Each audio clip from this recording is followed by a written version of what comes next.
Hello. Welcome to episode 382 of Sree's Sunday New York Times Read Along. It's December 21st. It's our last show of 2025, and we've got a good one. We're focusing on the year in pictures, all things Trump, and of course, all the news. Our host is Sree Srinivasan, and my name is Neil Parekh. I am the executive producer and occasional guest host. We are live on Facebook, Twitter, LinkedIn, YouTube, Instagram, and our Digimentors website. Please like, comment, share, retweet, do all the things that you do on social media to make sure people find the show. Thank you to everyone watching on replay. We know that a number of people are not up or 8:30 a.m. Eastern time on Sunday mornings, much less earlier on the Pacific Coast, on the West Coast. But we appreciate everyone who comes back to watch the show. As I mentioned, we have the Year in Pictures from the New York Times, their annual piece, and we're looking forward to it. You can download a PDF of the Year in Pictures from our website, digimentors.group/NYTReadalong. Go to our website, find today's show, and download the PDF. It's worth taking a look at to see what the print layout looks like. We always think that's interesting. We also want to give a quick shout out to our sponsors, Muck and Graphic History Company. Thank you for all of your support. And of course, the show is produced by Digimentors, the consulting firm that Sree set up with his longtime colleague, Andrew Lee. And I'm proud to be a vice president of events and communications at Digimentors. We do digital marketing, events and digital programs like this one, strategic communications, trainings, and workshops. We also help with staffing and recruiting. We're also doing a lot of work around AI. Let us know where you're watching from in the comments. And of course, if you're watching on Facebook, make sure you press play on the video so that we see your comments if you put them on. We will be bringing on Sree in just a moment to welcome him back. We've been alternating almost a little bit. He was gone the last 2 weeks. He's back this week. And then, of course, we'll be taking a few weeks off for the holidays. So with that, let's welcome our host, Sree Srinivasan. Sree. Hi, Neil, and hello, everyone. Good morning. It's a beautiful day in New York City. I'm just going to show everyone the UN. That's the UN headquarters right there, and the East River. It's about 3 degrees Celsius, about 35 degrees Fahrenheit, but it looks so beautiful. I am back in New York City after a week away teaching journalism at Lewis University, which is in Rome. And they have a fantastic international master's degree in journalism and communication, electronic communication, and it's taught in English. And it's a great gateway to Italy, Europe, and the world. And it's very different from the US, as you can imagine. And by the way, for the last week, I've been just hearing from non-Americans about what they think about America, and that's been something, as you can imagine. And so I'm trying to explain what's happening here is so difficult. Another thing everyone's interested in overseas is Zohran Mamdani. And so we had a lot of conversations about him and whether he can live up to everything. We also joked, of course, that his last name, Mamdani, sounds a little Italian, but it isn't. We have some great people, as always, getting up early or wherever they are in the world, watching with us. So we want to say hello. I want to say hi to Ken Fisher, who's watching from East Central Iowa. Thank you, Ken, for being here. Diane is watching from a sunny part of South Jersey. Welcome. Jonathan, always watching from the East Village and says happy holidays. We can also say Merry Christmas, Happy New Year, Happy Kwanzaa, Happy Hanukkah. We can say all of those things. Trump somehow thinks that you were not able to say Merry Christmas all of these years, which of course we could. And I want you, Neil, to say hello to this person. Good morning from Tampa, Florida. Beautiful weather in Tampa, says my mom, Sudha Parekh. Hi, Mom. How are you doing? We've talked a few times this week, Sree. It's not just the Sunday morning hello. I just want to make sure people know about that. And my sister is actually visiting Tampa as well. So I don't know if she got in late last night. I don't know if she's going to be watching this morning. But I want to say hi. And Mom, I hope that you're doing better from the little dust up you had earlier in the week. So she had a little bit of not a car accident, but a little bit of a breaking and a little bruising. But she's doing well, which is good. Auntie, cheering for you. We hope you're okay, and we'll do even better. Jonathan says he usually says happy Christmas. Okay, happy Christmas to you, Jonathan. Mary C. Curtis, longtime friend of this show, who's been on many times, and I think, Neil, in the new year we should have her back if she's willing to join us, just to catch up on what a crazy year it's been.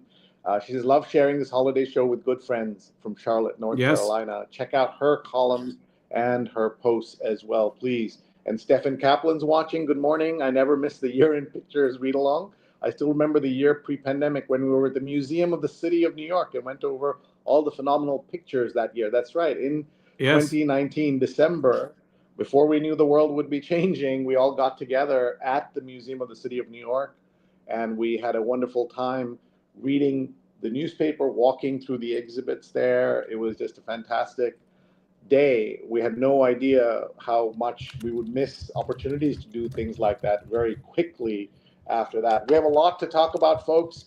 There's so much happening in the news. There's so much news out of DC. I'm in the midst of just writing up my newsletter for the year end. And I want to just remind everyone that the newsletter is at Substack. It's sreenet.substack.com. Last week, I wrote what was really a depressing piece to write. Forget visiting the USA as a tourist. There are countries that actually want you to visit, so go there instead. Tourists, Neil, bring $200 billion plus to the US economy, and everything Trump's doing, from asking for 5 years of social media background, even for people who don't need visas, to checking people's health, diabetes, obesity ratings, etc. All of this is going to cause people not to want to come here. And I'm telling them, don't come unless you have real business to do here. What do you think, Neil? Well, I was going to ask you about the golden visa that Trump is pushing, which I can't remember. Was it 100,000 or $1 million? I think it's 5 million. It might be, or 5 million or something. $5 million. Yeah, there are already ways in which you can give upwards of $1 million or more to create a business. You have to kind of invest in order to create a business that employs at least 10 Americans, and then you get a green card and a path to citizenship. And that is going to be replaced by this program, at least that's as far as we know. And the difference is you don't have to make an investment in jobs. So at least the other program, nominally 10 Americans were getting jobs. And so the jobs president is now doing this just to kind of make it easier for the super rich, who already have ways to live in different countries around the world, offering America as an option. And so I am not happy at all, as you can generally tell, but I hope folks will check out the Substack. It's at sreenet.substack.com. And I'm in the process of writing this week's, which is look back at the year and a look ahead at the year of what we can expect. Do we really know? Of course we don't. And that's the reality of how things are in this particular year. It's also upsetting, Neil, and problematic. But let's say hello to other folks. John Lee is watching. Greetings, John, and everyone check out his podcast. Doug Levy is watching from LA. Neil, he's up at 5:30 a.m. Yes, always. Always amazing. Patricia is saying grace and greetings from New York. Thank you. You're all part of our Read Along family, and we're so grateful to all of you for being part of that family. And speaking of family, my father, T.P. Srinivasan, is watching from Kerala in India.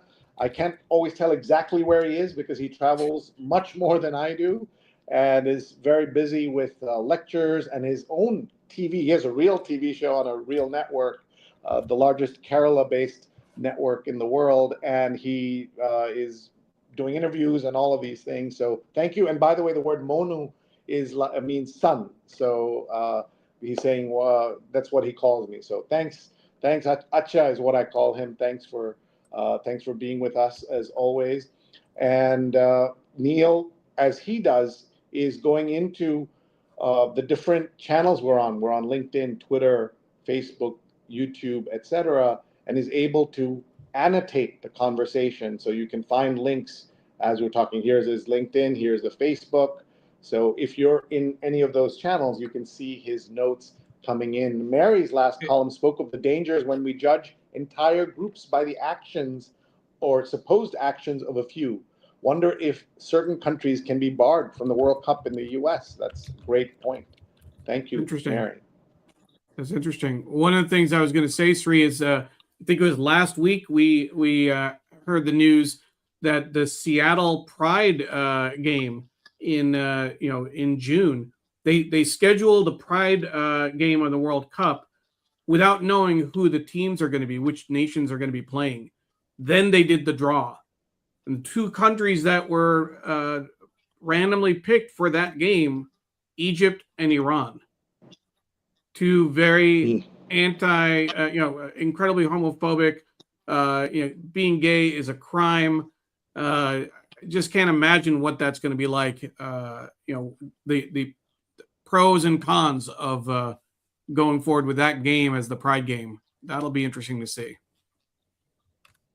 And some of these countries, as Mary says, I haven't checked the list of the original. There were the original banned country or countries with restricted travel. And now they've added many more countries to that. So I think it's up to 30 now. Tourism is something like the 6th largest industry in the US, yet conservatives in general and the GOP in particular has never done anything to encourage it and frequently do things to undermine it. So he's saying there's a little bit of history here on that. I thought they were pro-tourism, especially in places like Vegas, where Trump's no tax on tips policy, I think, won him a lot of support. And tourism, of course, is very big there. Folks, keep sending in your comments. Tell us where you're watching from. Tell us what you're doing on this Sunday. And we have Pradnya watching as well from Silver Spring. We want to get to the paper, but we do want to say hi to Ellen watching from the Upper East Side. And Pradnya says that Jonathan is very British if he says Happy Christmas, and then he says, yes, a Britishism, but once used in New England as well, or one used in New England as well. So I did not know that. See, we're learning so much. And Ted is watching on YouTube from Washington, D.C., home now of the Trump Kennedy Center, one of the horrifying things that have happened this year. Any one of these things would have been global news and a global scandal, but there are so many of these things that we just move on because there's just no time to discuss or process any of this because the next horrible thing comes along. So I think, Neil, we're ready to look at the paper. And I want to just show everyone what a beautiful day it is out there. Though it is cold, it's about 35 degrees Fahrenheit and 3 degrees Celsius here, but this blue sky is just amazing. That's the UN, the tall building, UN headquarters.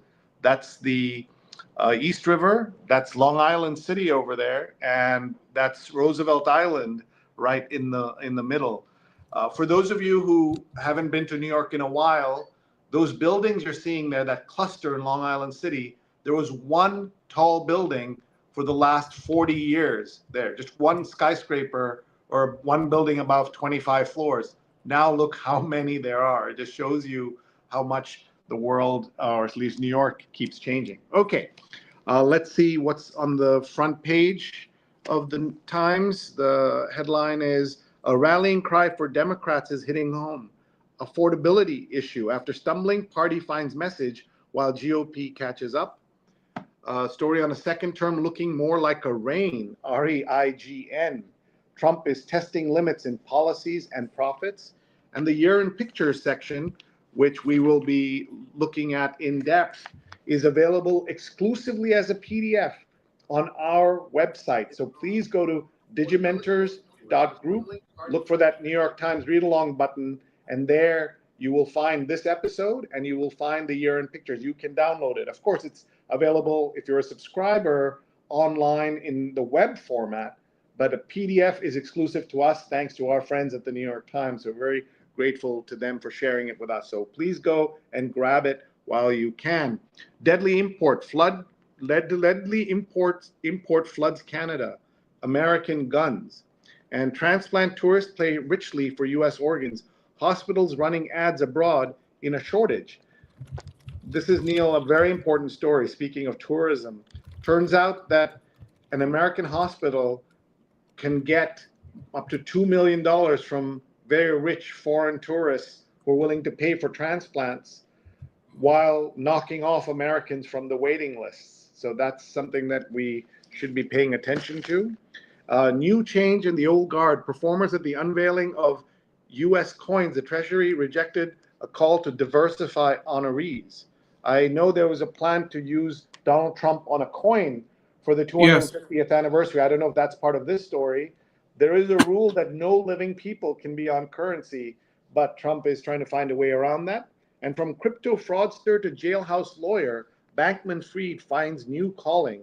And this is the famous Sam Bankman-Fried, who was the crypto fraudster, as it says right there.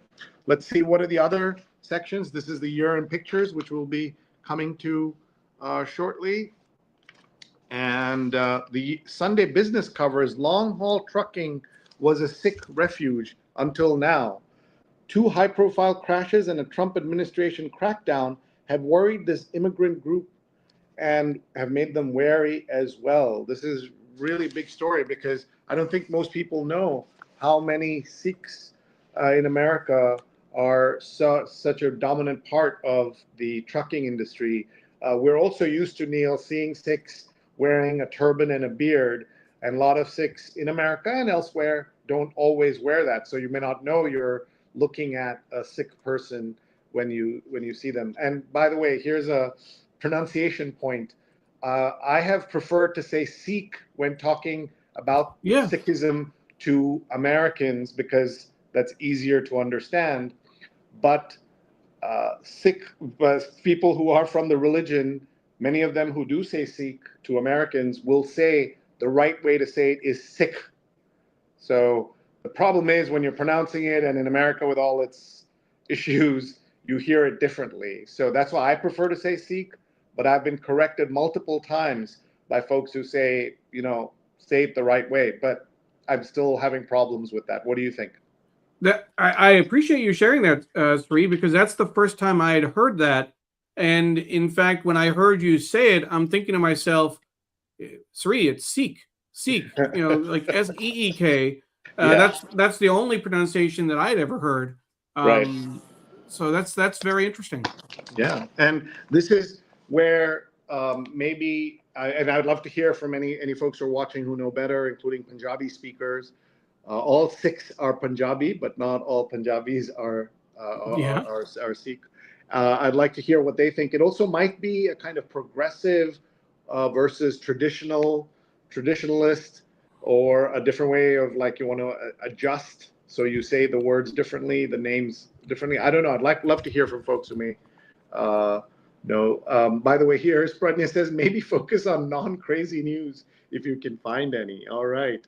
Well, here's to those who shaped style. 67 trendsetters whose looks or swagger this year offered new ideas for self-expression. So, Neil, I expect to see you on this list. I presume you're among the 67. Fighting feminism, not femininity. Some young women on the right are rejecting the career culture they grew up in. Oh, God, this is more about trad wives and things like that. By the way, the most famous trad wife of today is Erica Kirk, who has had multiple jobs, has a full career. She's not a trad wife, but she keeps telling women that that's what they should be doing. So there's yet another, sense of hypocrisy in Trump land.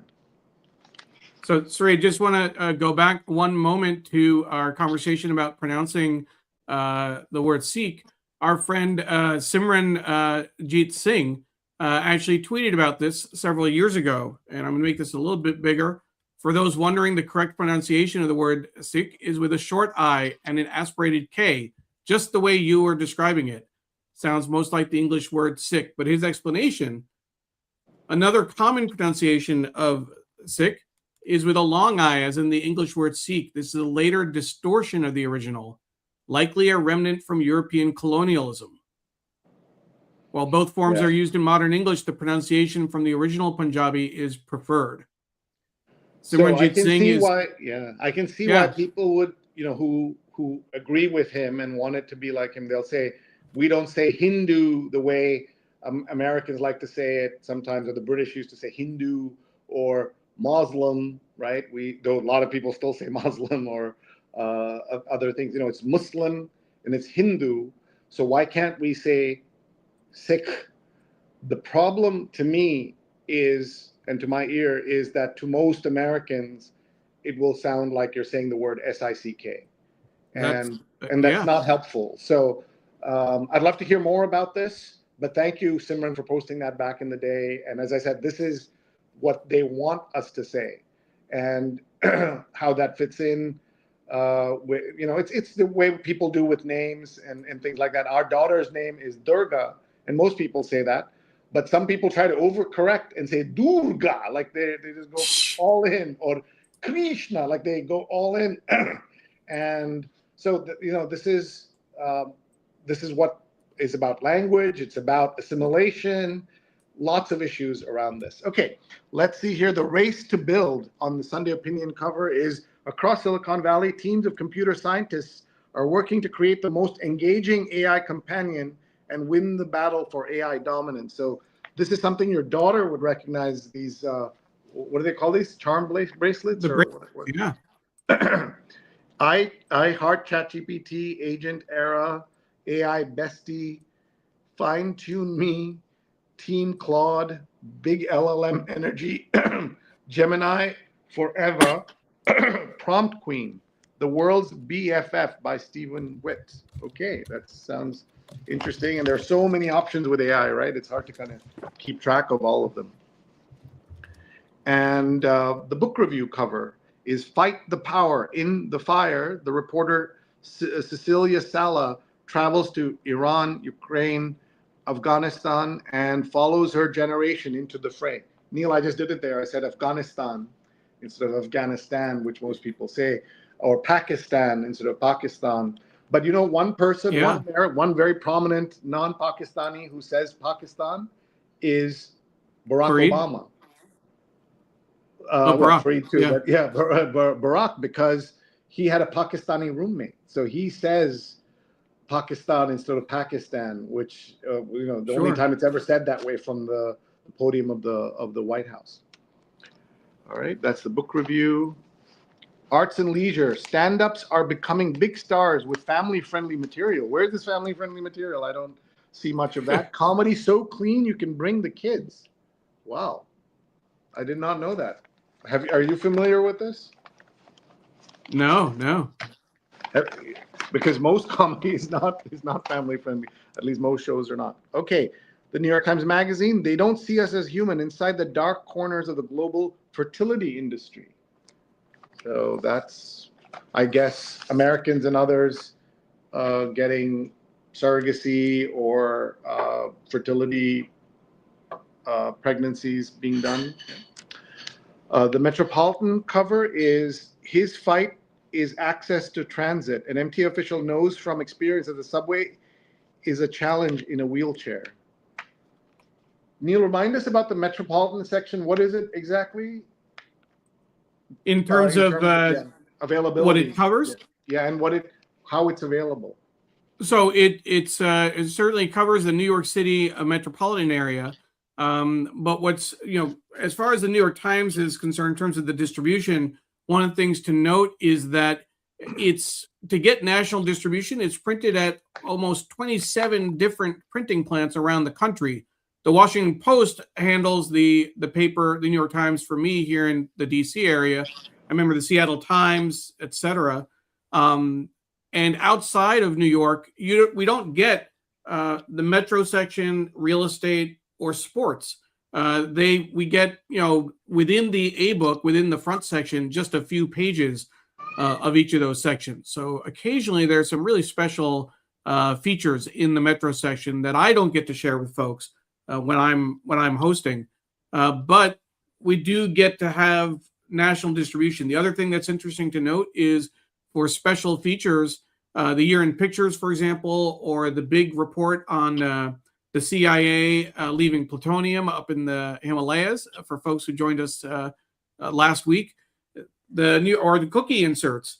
The New York Times has to send those 10 days in advance to the plants across the country, the printing plants, to make sure they can get inserted. Either they get sent and they get printed locally, or in some cases, if I'm not mistaken, some things can only be printed at the College Point printing plant, particularly the big gatefold inserts, the cookie inserts, etc.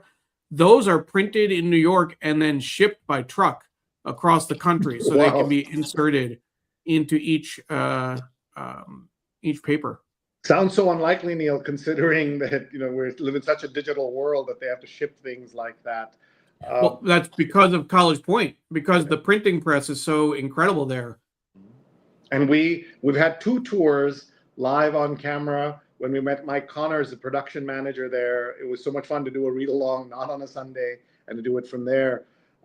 This is also the point in which we always say this show, features the New York Times, but it's not about the New York Times. It's about news, information, the fight against disinformation and misinformation. We have done this show reading the Washington Post, the Toronto Globe and Mail, the Khaleej Times in Dubai, lots of different local papers, and we want this to be about supporting local news. You don't have to subscribe to the New York Times, but we would love for you to subscribe to your local paper. If there isn't one, a regional paper, because this is one of the ways we can support good journalism and also fight all the forces that have really poisoned this country in so many ways. So please support journalism any way you can.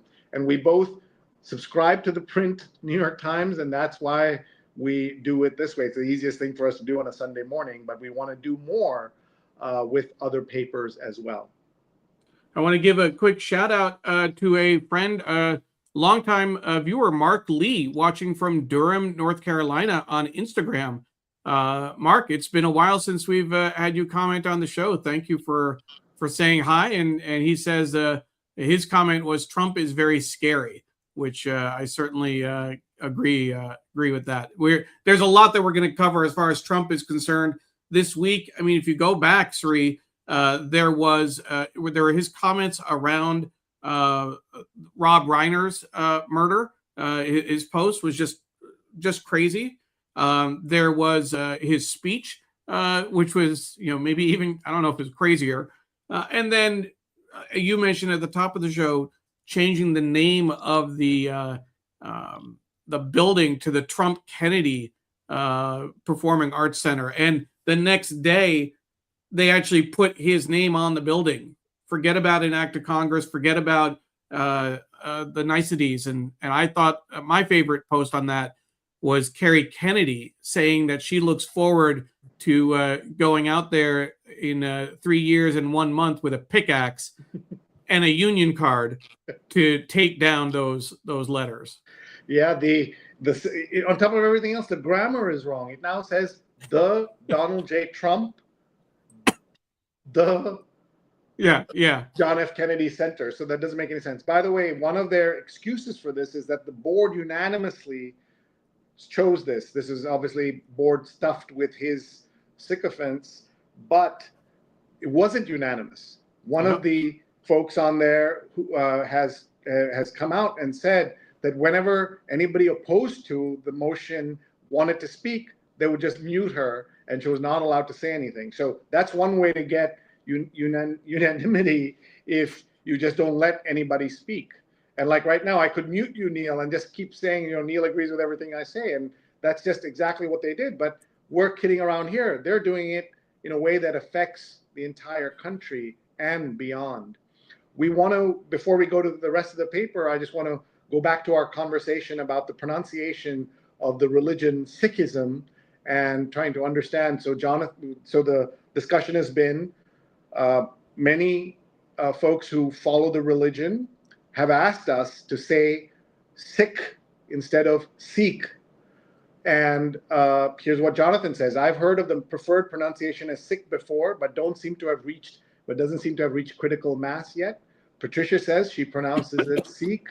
Pradnya says Americans can adjust their hearing and thinking, so she wants us to follow the right way. Miriam says it's hi from Hell's Kitchen. Jay is watching from DC. Thank you, Jay, for being here and watching on Facebook. Our dear friend Paula Kiger is watching from Tallahassee. She's got the Santa avatar. Love the hat. Long-time producer. Yes. Long-time producer of the show. Yeah. And Pradnya says she's already committed to join Carrie Kennedy to join her with tools and a union card. And one of my favorite things about the Kennedys and the Trump, somebody put up a picture of the Kennedys and it said Camelot, and then showed the Trumps, it said Scamalot. So I thought that works. It's true. And Mary says the lack of humanity, of empathy that is becoming normalized is so disturbing. I completely agree that that's one of our biggest problems and something that we all have to pay attention to. So before we go back into the paper, let's just look at this section here. The real estate cover is not just another super tall. JP Morgan Chase's new global headquarters on Park Avenue stands out on the skyline with its dynamic LED lights display. So here you can see they're doing something for King Charles's 77th birthday. And this is actually right, I see this from my bedroom, but it's right outside on just near Grand Central Station, if you know where that is, if you're watching and you're familiar with New York. So this is the real estate section. So let's go back and let's see what are the news items we should be talking about. Sorry. Oh, there you go. And the main headline is about affordability. Neil, what do you find when you're out shopping, doing the groceries? Do you find prices high? To me, some things are lower than they were before the elections last year, such as eggs. But I don't shop for gas. I don't shop for other things, so I don't know. But I see other things like yogurt, really sky-high pricing. I think that for us at least, the way that we measure that, because we're in the middle of a kitchen renovation, we're eating out a lot more than groceries. It's a little challenging to cook when you don't have a proper kitchen. But eating out has gone up tremendously. Just not just in the last year, but over the last several years.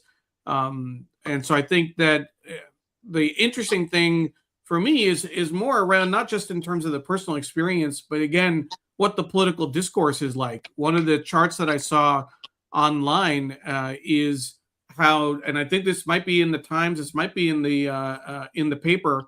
Yeah, it is. It is. If you turn when you get to the inside of the paper, that lead story about affordability shows how the Democrats have been talking about it much more frequently, just in the last 2 months, not even in the last 3-4 months. The chart that they feature is that between June and October, there are only 15 mentions in congressional emails, the newsletters they send out. And in November and December, that went up to 70. So it really is interesting how the discourse, and I'm curious about, from an economic perspective, if we do have any data from anywhere, since the Trump administration has been messing with the Bureau of Labor Statistics, et cetera, can you measure affordability and the political discourse? How long after affordability becomes an issue does it actually become a political issue? It's a lagging indicator in terms of when it shows up in emails. So I'm more interested in that.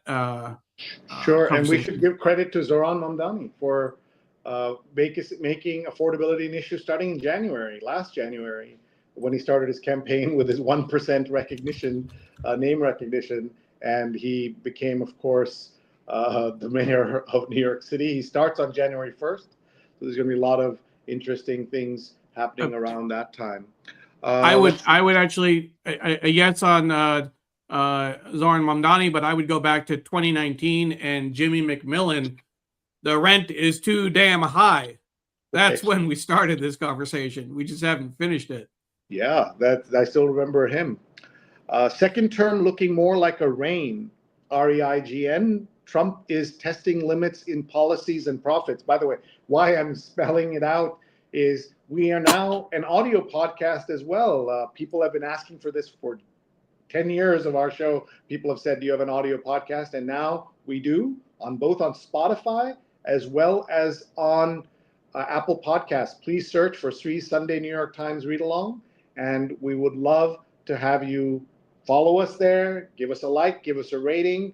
All of that stuff helps get us discovered by other people as well. So it's now a crisp 1 hour show, and it's an audio as well. So we try to do this, Neil. The way I make an excuse is that Rachel Maddow's show does very well as an audio podcast, and 60 Minutes for decades, it may still be doing it, used to run an audio simulcast on the radio.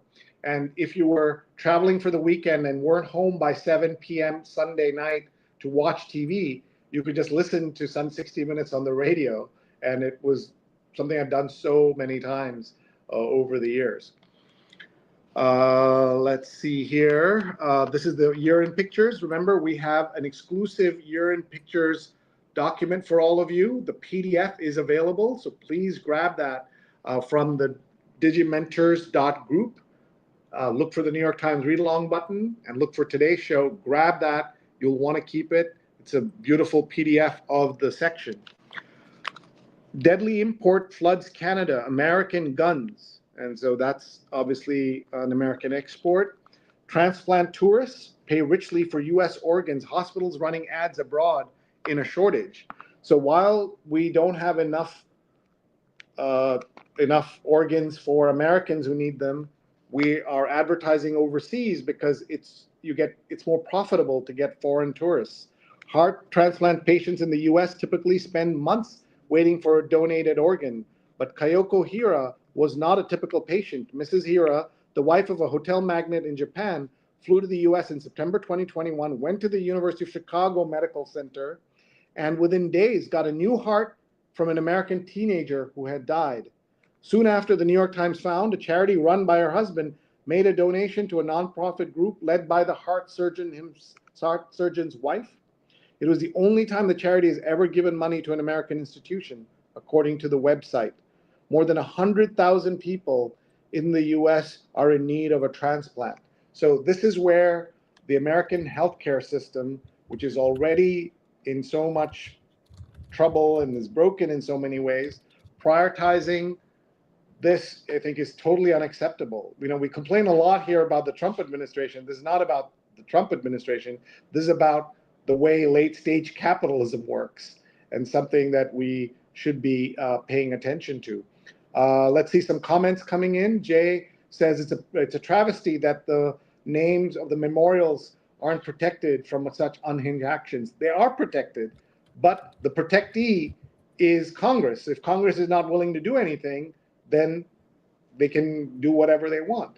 Sujana, Dr. Chandrasekhar says, I was just pointing out those lights from the JP Morgan Chase building to the family last night. Their building is right next to her office. She's a great ENT surgeon, folks. If you need one in New York, you know where to go. Pradnya says, next up, the Trump-Lincoln Memorial. I mean, Trump did end the Civil War, right? And Jonathan says, eating out is more expensive in New York as well. Mid-price restaurants are becoming rarer and rarer. Thank you for pointing that out. Pradnya says, oh, good, let's pervert philanthropy in the process as well. She's talking about this story about transplant tourists.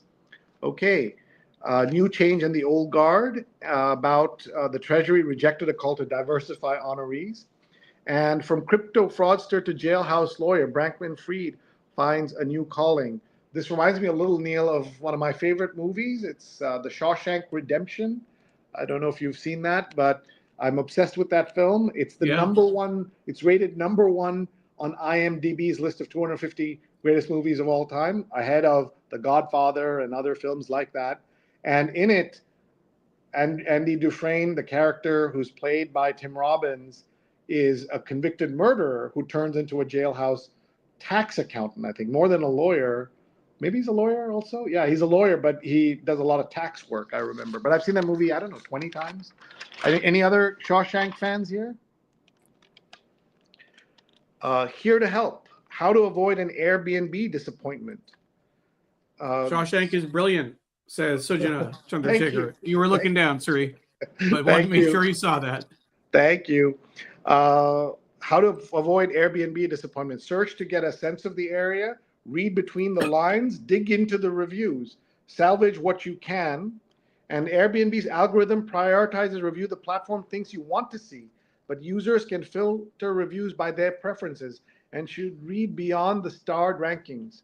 I later discovered a few 5-star reviews for our main listing that included complaints about lack of cleanliness, uncomfortably hot bedrooms, and failure to provide basic amenities. And they've got 5-star reviews. So that's problematic. Here's a quote from that story. The unfortunate reality is we don't have enough organs. When people jet in, get an organ, and jet home, it's a problem. It's not fair, says Dr. Max Fox, a former chair of the American Transplant System's Ethics Committee on International Patients getting priority over Americans. That's a big story. By the way, Neil, just want to comment on this Tiffany ad here on the front page in color on the front. Yes. They had for, I forget, was it 50, 60 years, an ad here that Stuart Elliott, the longtime advertising columnist of the New York Times, who was a guest on this show, told us about, but they've relinquished this and they run ads occasionally. But here you can see right on the front page. Wait, more than occasionally, Sree, somewhat frequently, at least we focus on the Sunday print edition. They do a big wraparound ad. So if you look at the back page, it's a full page ad for Tiffany that continues, has that little strip at the bottom of the front page as well. It's actually connected. Look at this. They actually connect it here. You can see the strip is connected, and then it's connected here to the front. Oh, interesting. Thank you. I don't know how often, but I'd say definitely several times. I'd say even at least once a month that I've seen it. Okay. America is getting an education in Bad Bunny, the amazing Puerto Rican musician who is going to be playing the Super Bowl this year in February. And many right-wing folks are upset. They said, we want an American artist. Well, he is American. He's Puerto Rican. And this is about his series. He did 8 shows in Mexico City, and 500,000 people from Mexico and around the world showed up at his concerts, moving heaven and earth and feet for a Bad Bunny show in Mexico. Left in the cold, she died. Is her boyfriend to blame? A case tests liabilities up in the mountains of Austria. This is about Austria's highest mountain, and the body of a woman was found near its peak in January. It's an unusual story. It's World Basketball Day. I had no idea. There's the NBA, the WNBA, the G League, which is the development league or the minor leagues. I don't know what NBA 2KL is. That's 2000 league, I guess. That's gaming, and I don't know what BAL is either. But it's World Basketball Day. Happy World Basketball Day, Neil. And I will do a quick shout out. The YMCA is the ones that invented basketball. Alfred Naismith or James Naismith invented it at a YMCA, and they just announced a huge partnership with the NBA to celebrate the anniversary. Suzanne McCormick, if you remember, is the president and CEO of YMCA. She was a guest on this show. I knew her when she was the U.S. president for United Way worldwide. So where you worked for many years, for a number of years. An interesting connection there. Very much so. Weakened Hezbollah is down but not out, and with attacks on oil tankers, Ukraine targets the Kremlin's war chest. By the way, speaking of war, we're headed to war with Venezuela, it looks like. And Trump is actively, you know, how George Bush had to pretend it wasn't about oil when he did the second Gulf War. Now Trump is just directly saying it's about the oil. Yeah. Suspect spent weeks at Filipino hotel first. This is the story about the Bondi Beach attacks. Stunned suspects, multicultural neighborhood in Australia. Just a horrific story. I'm glad the heroic actions of the gentleman who jumped in, Ahmed Al Ahmed, has gotten a lot of attention and hundreds of thousands, maybe millions of dollars raised on GoFundMe. U.S. strikes across Syria set hurdles for its leader.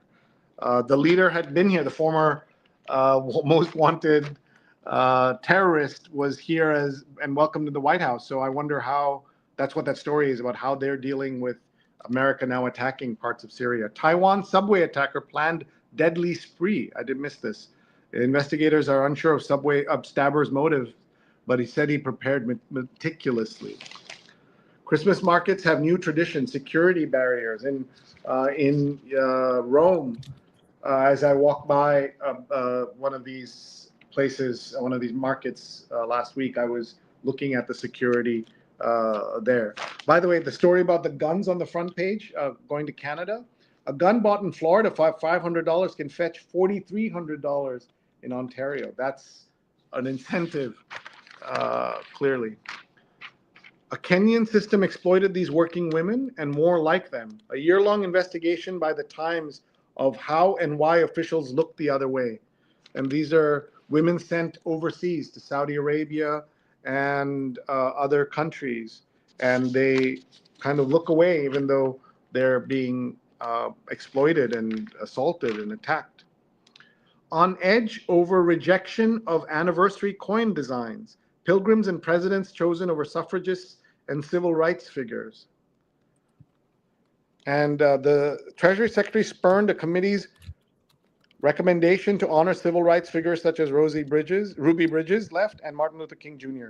Items featuring both were on sale at the Constitution Center's shop. Helping families keep their land and serve the environment.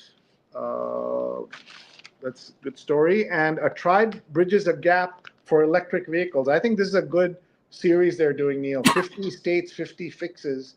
This is North Dakota. I think it would be great once they're done with the 50 states to do one of their special sections so that people, it could be a book. It could be a book. I was good going to say. ideas there as well. All right, let's pick up the pace here if we have to finish. Yeah. In we want to get the year in minutes. pictures. Yes, the year of in course. pictures in. So we're going to drop this and move to the year in pictures. Thank you, Neil. Let me find the year in pictures. We have a couple of comments as you're bringing it up. Sure. Sujana said she sent the PDF to her parents in India. She's sure her father is jonesing for his New York Times. So glad that we can share that with you.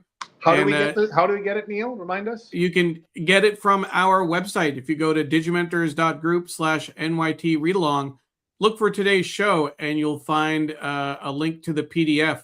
A note for folks, the PDF is rather large. It was like 120 megabytes before I reduced it.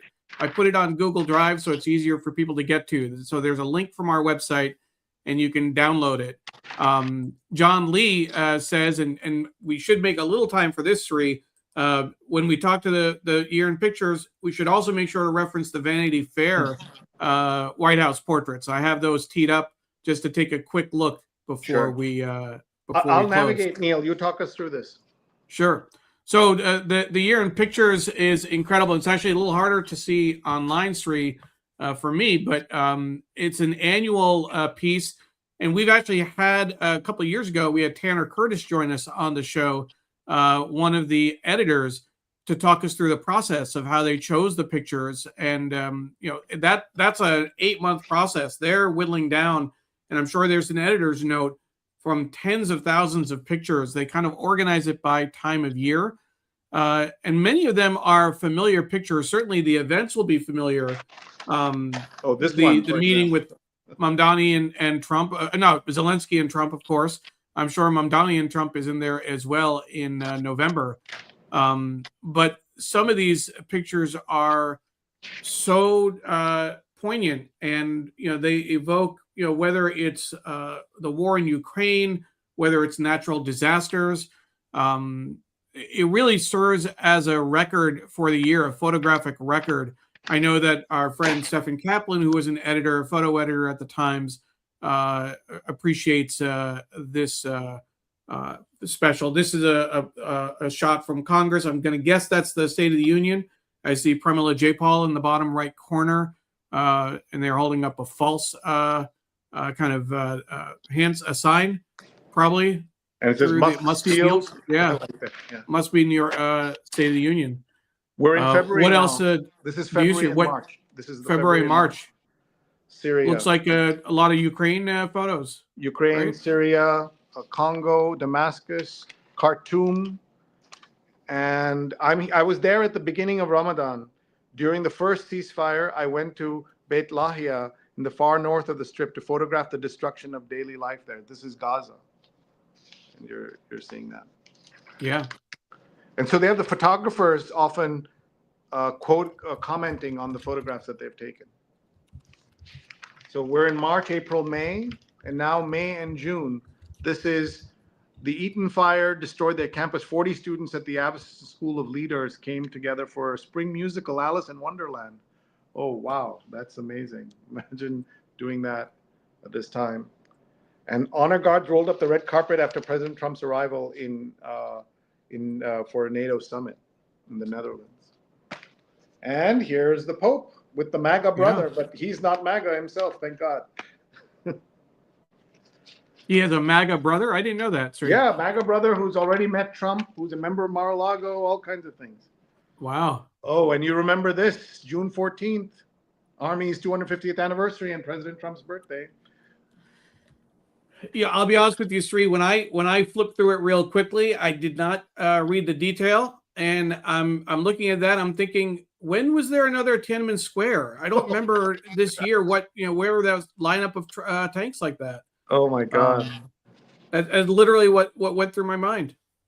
Well, speaking of Tiananmen Square and places like that, this is a No Kings rally, and the police dispersing protesters at a No Kings rally in LA. And now we're into July and August. And here, oh, look at this photograph. This is in Ukraine. A woman fled her apartment with dogs after Russian bombs exploded nearby. This is during the ceasefire talks that these things are happening. They'll make a proposal and then bomb Kiev or other places. We're now in August, September. This is Paris Fashion Week. Neil, look at that. Yeah. Don't know what to say. New York, Sophie Becker, 31, came to the city with dreams of becoming an actress. She's become a ventriloquist with her dummies Ronnie, pictured, and Jerry. And these two cute girls are looking over at this. This is about Sophie Becker, the actress turned ventriloquist. This is the Charlie Kirk story and the confusion and aftermath after the shooting at Utah Valley University. And Fisher says, sorry, some of the pictures are events I wish to forget. Certainly. Absolutely. Here's the museum, the Louvre jewelry heist. It was sort of like a comedy, but of course serious. And here's the Mamdani picture. Wow. He's an extremely energetic candidate and is known for that giant smile. And this is a rally on October 26th, just before the election. September and October, the Army, the Pentagon brought back generals, 400 generals from around the world, and then told them many of them are too fat and other criticism. Neil, you have to laugh because otherwise you will cry all year. That's the problem. Yeah, right. Yeah. Agents used tear gas on an immigration enforcement operation in the south side of Chicago, and this is happening not far from where you live. Yeah, the East Wing. That was a comment I shared with Jay in the comments. She was saying earlier, you can't believe that the Kennedy Center and others can be defaced the way they are. Well, look at the East Wing of the White House. Nothing stopping this current administration. That's a good metaphor, actually. The East Wing of the White House and America in general. It's a great metaphor for what we're dealing with.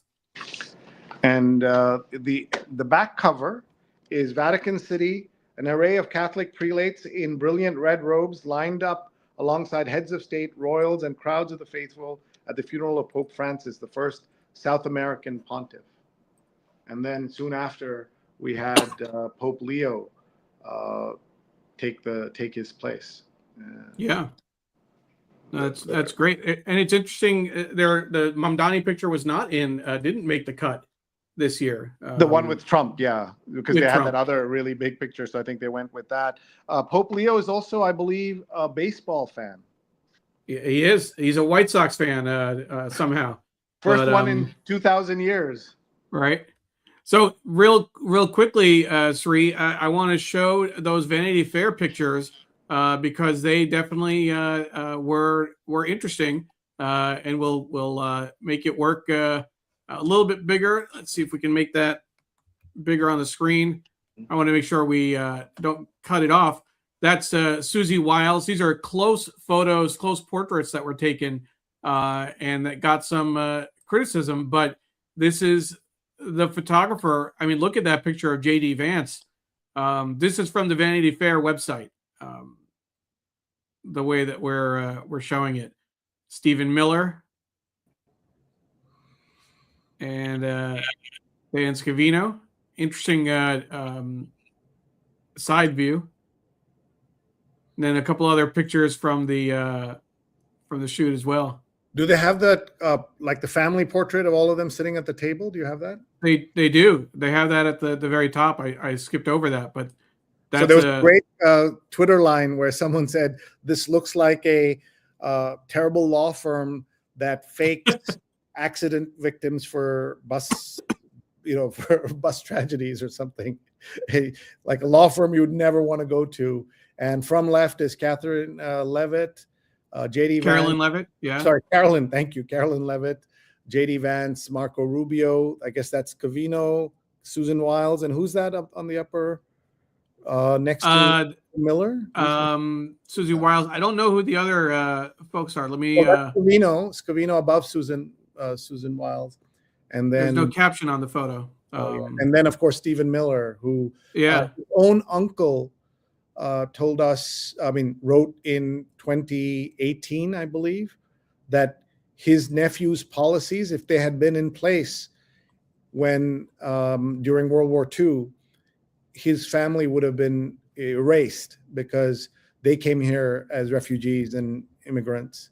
And Stephen Miller doesn't believe that we should give those same opportunities to other people. And definitely one of the most influential people in the U.S. Right now. All right, as we wrap up. Go ahead. Sorry, Sree. I just wanted to also share some of the the comments that we're getting from Instagram.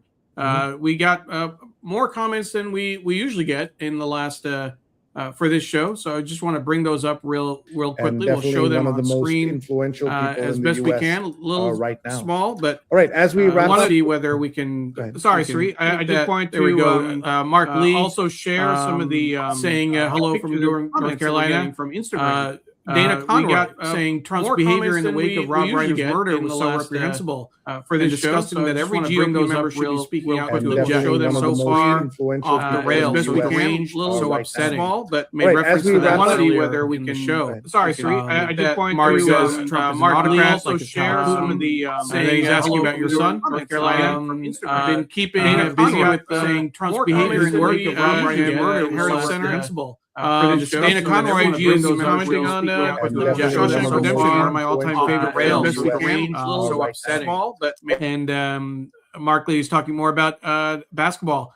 McClendon, who coached at Central, was a Naismith disciple and created the Four Corners defense at the NCCU gym. So it's great to see the engagement on Instagram as well from folks.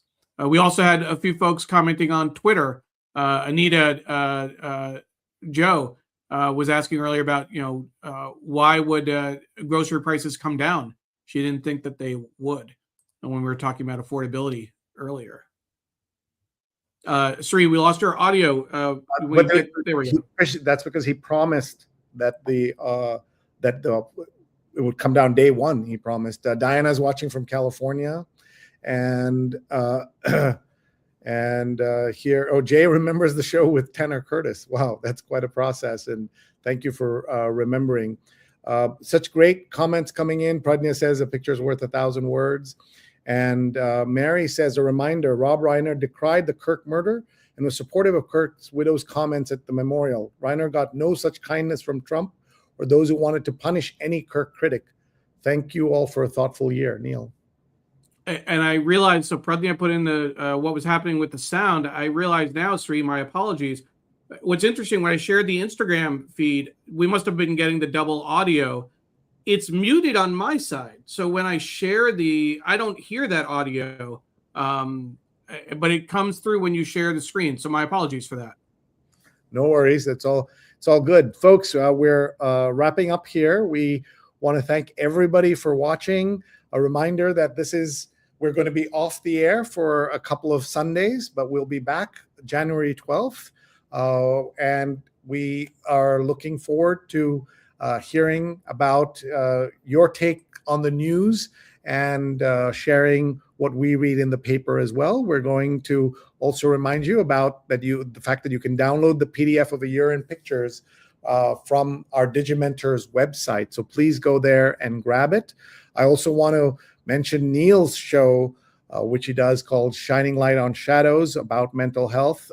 They're going to be back next January, but in the meantime, go back and watch any of his episodes, but definitely the one they just did, the series about menopause and perimenopause with some great experts. You can find them on all of Neil's channels as well. So please take a look. And happy New Year, Sreeniverse fam. Thank you very much. And a highlight of 2025 is the New York Times relaunch. Oh, that means so much. Thank you, Dr. Sujana. We really appreciate it. And to everybody, we could not do the show. We would not do the show without everyone's enthusiastic support. And the way you can support us is to tell your friends and family to watch, tag them. They can watch this live or later. This is going to run as soon as it's over on Twitter, on Facebook, on Instagram, on YouTube, etc. So you can watch it there, and as well as on the Digimentors website. And please, please, please go to Spotify and Apple Podcasts and rate and review our show if you can. That will help us get more attention. This is a show we do out of love for the news and for all of you. And if we can get more sponsors, that will certainly help us do even more for all of you. Thank you very much, everybody, and we'll see you soon. Neil, have a great Christmas holiday and very happy New Year to you and your family. Thank you. You as well, Sree. And we look forward to seeing everyone in the new year. Jay Palaki said happy holidays and happy new year. And my mom, Sudha Parekh, also said thank you for 2025. We will see everyone in a couple of weeks. Take care and have a good holiday. Bye-bye. Get the PDF.